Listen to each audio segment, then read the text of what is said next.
ఏంటి చిన్నోడా ఈ సమయంలో బొట్టు పెట్టుకుని నిద్రపోతున్నావు? బొట్ట? అది పెట్టడానికి వచ్చాను.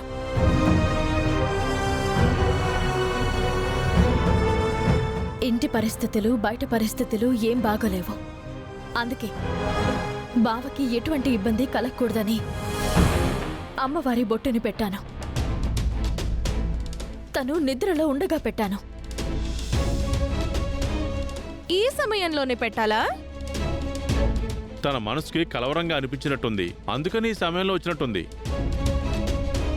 అందులో తప్పే ఉందమ్మా. తప్పు ఉందండి. మనతో సంబంధం లేదని చెప్పినప్పుడు దొంగచాటుగా ఇంట్లో దూరటం పద్ధతేనా?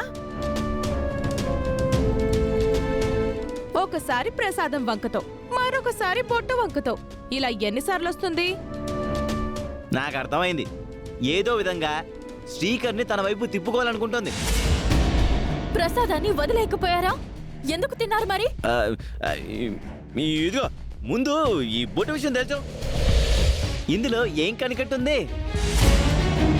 రేయ్, బొట్టు విషయంలో కూడా ఈ అనుమానాలేంట్రా? రే శ్రీకర్, బొట్టు తుడిచేరా. చెప్తోంది నీకేరా, తుడిచేయి. అమ్మా, ఏమీ కాదు. ఏంటి వేద నీ మొండితనం?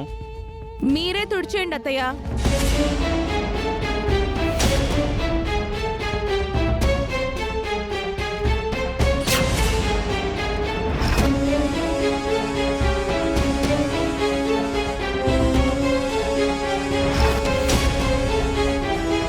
నేను చేస్తుంది నా భర్త గురించి మాత్రమే కాదు, మీ కొడుకు గురించి కూడా.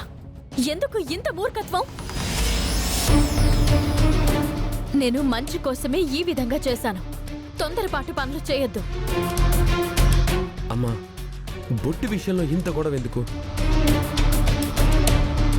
అవని ఏదైనా చెయ్యాలనుకుంటే బొట్టును అడ్డం పెట్టుకొని చెయ్యాలా చెప్పండి? నా మంచి గురించే ఇలా చేసిందని నేను నమ్ముతున్నాను. ఇంక ఈ విషయం వదిలేండి అమ్మా. థ్యాంక్స్ బావా. అవని, ఇక నువ్వు బయలుదేరమ్మా.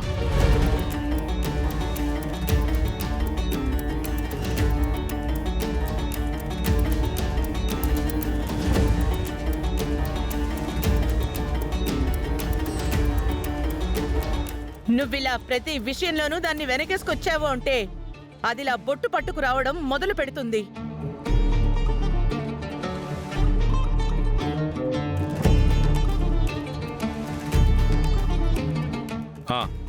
ఇక అందరూ వెళ్ళండి.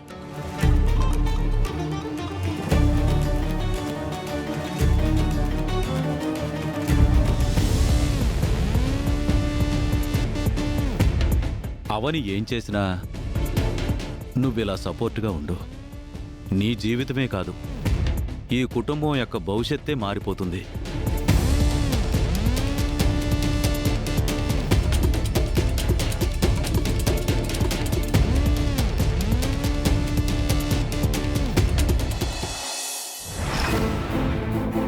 అవని దగ్గరకు బయలుదేరుతున్నాను.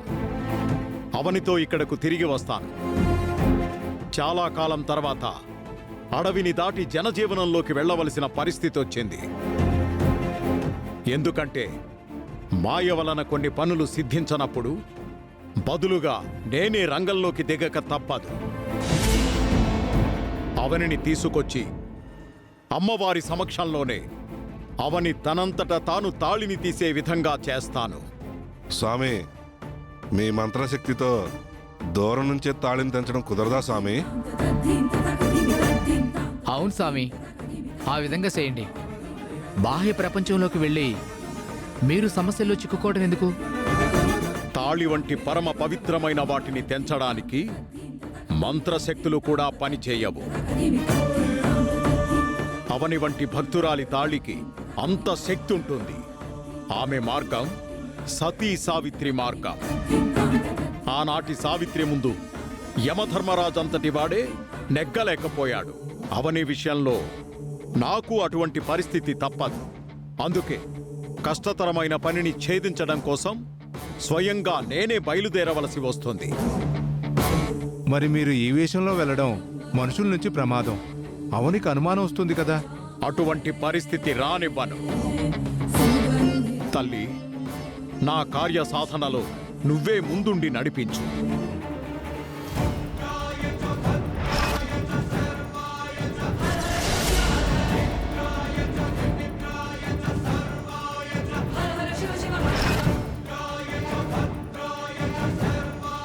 ధన్యుడిని మాత, ధన్యుడిని. విజయుడనై తిరిగి వస్తాను.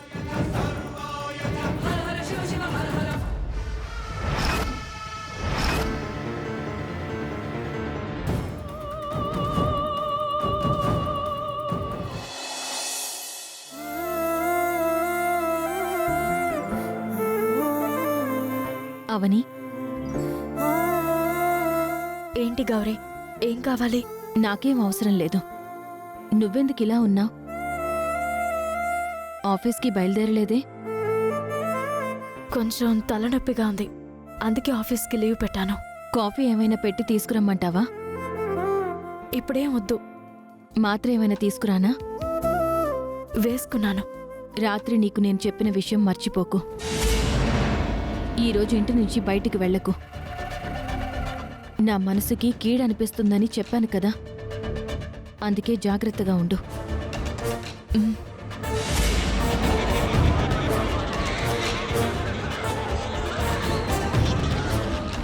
నేను అలా గుడిదాకా వెళ్ళొస్తాను, సరేనా?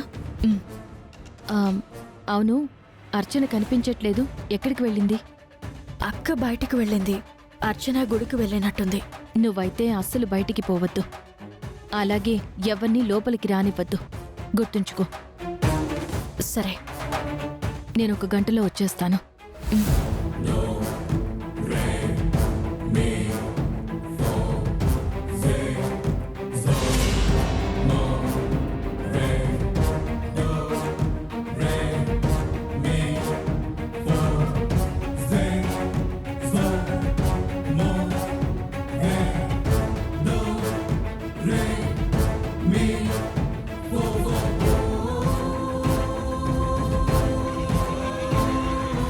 మాయావి, నేను పిలిచినప్పుడేరా. తొందరపడి అందరి కంట్లో పడకు, అది పెను ప్రమాదం. అవసరమైనప్పుడు నేనే పిలుస్తాను. అదృశ్యమైపో. తమరి ఆజ్ఞ స్వామి. మంచి బయటికి పోకూడదు, చెడు లోపలికి రాకూడదు.